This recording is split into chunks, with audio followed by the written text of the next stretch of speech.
G'day, I'm Mighty, and welcome to the Mighty Outdoors. Come with me today as I hike Mt Rokko outside of Kobe in central Japan. Let's up to it.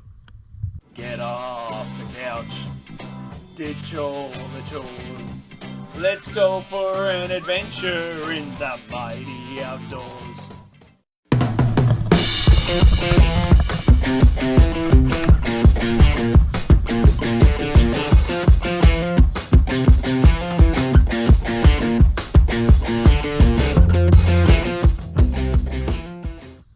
So while some people believe that you need trekking poles and things like that just to go out for a hike, I haven't got to that many subscribers yet, so I can't afford it. But who needs an expensive pole when you can pick up off the side of the trail a perfectly good walking stick?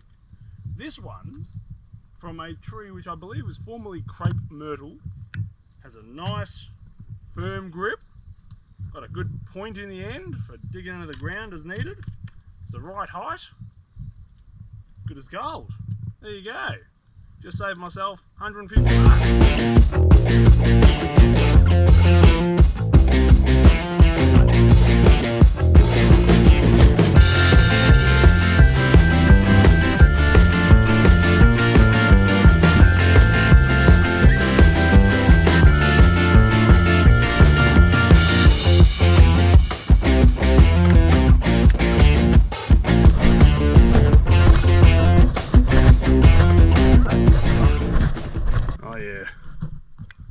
Yep, that's definitely wild pigs digging that.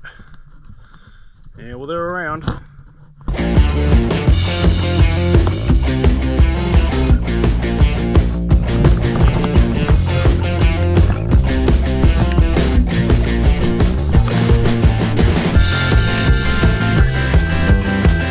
Right, so we've done about halfway. It says we're 4.2 kilometres to the top, which means, what, about an hour and a half to 2 hours perhaps, depending on how it goes.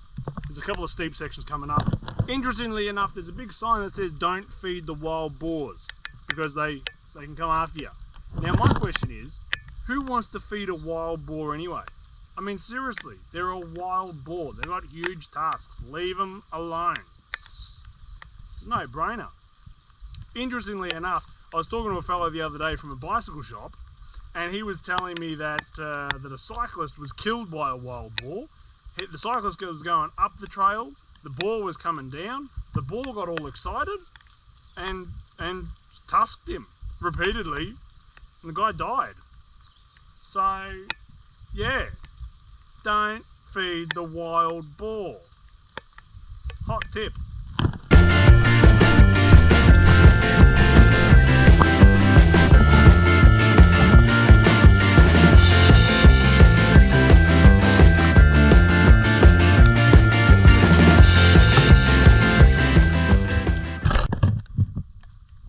Now, a quick word on trail conditions. The trails on Mt Rokko are generally pretty good. They're definitely well signposted, and although there are some steep sections, they are definitely manageable. It is advisable, of course, to have all the right gear, including a sturdy pair of hiking boots if you've got them. Unfortunately, I don't have mine with me in Japan on this at this occasion, and so I'm just doing this hike in a pair of running shoes, which on the whole have been alright. Now that it is raining, however, a proper pair of boots with more ankle support would certainly be preferable.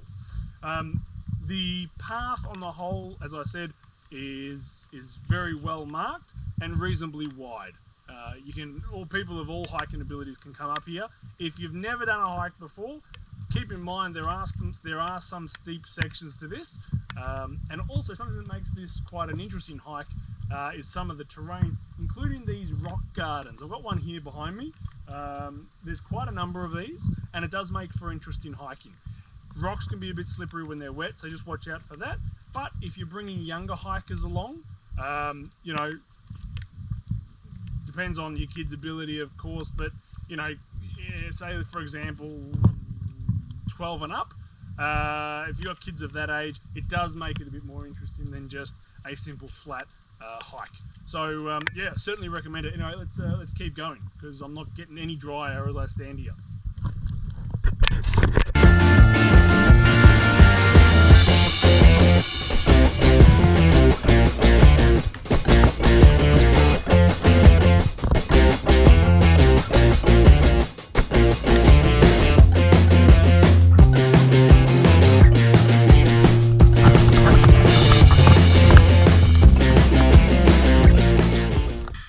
Time for a break.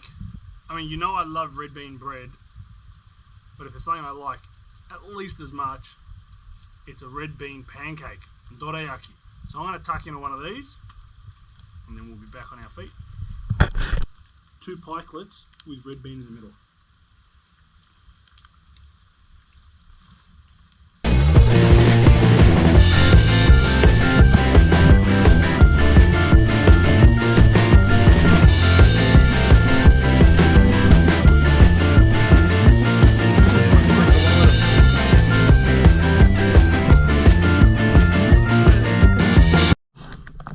Just saw a wild boar. Man, couldn't think about anything else other than getting up on this big rock.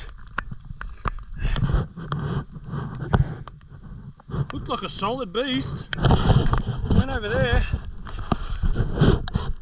Go on, nick off!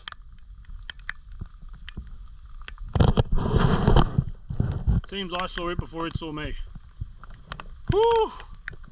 Alright. There you go.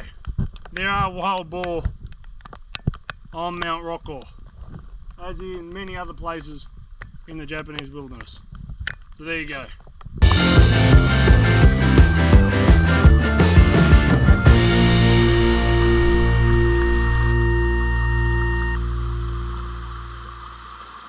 So there we go. We've successfully got to the top of Rokko-san. We're up here 931 meters and we've been able to get above the clouds. It is lovely up here. The wind isn't blowing, there's a bit of mist around. It's quite a lovely spot. You know, I've been up here before, and if you check out my previous video, actually my first video where I cycled up Rokko-san, you'll know exactly that the weather out here can be much harder. Now, I've had the great privilege as I've come up here to meet a fellow hiker. This is Mickey.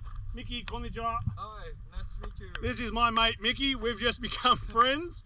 And Mickey はRokko-san 何回目ですか？ロッコさんはもう20回ぐらい行ってます。わあ、he's a veteran. もうベテランやな。で、今日の天気はそうですね。ちょっと曇ってますね。はい、残念です。まあでもちょっと雨止んできたんで、これから景色見えるかな。よかったね。で、もうミッキーはハイキングだから話し合ったけど、これでトレーニングになってますね。なってます。これからどこの目的でしたっけ？南アルプスの鳳凰山っていうのに。鳳凰山、南アルプスで何の県でしたっけ？確か山梨県にある山で3000メートルぐらいの山です。おお、いいですね。3000メートルだったら六甲山より 3. ちょっと倍ぐらい高い山ですよ。じゃあいいですね。やっぱりな、なんかハイカーは優しい人ですから。今日もミキさんありがとうございました。ありがとうございました。